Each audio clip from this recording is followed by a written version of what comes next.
place is a property called Bahia. Marina Audubon purchased it in 2003 after working on it for about 30 years to try and stave off numerous development proposals for houses. Right now we are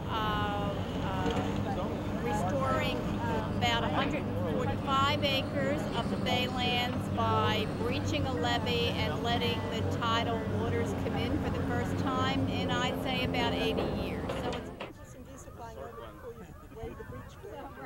screaming breach. the breach.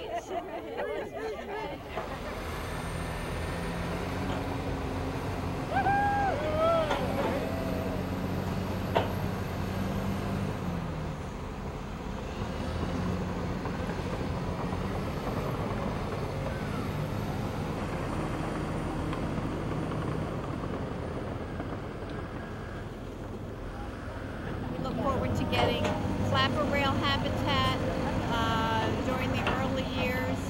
When it's filled with water, we'll get duck habitat, and then at low tide there will be mud flats exposed where we should get a lot of shorebirds in here.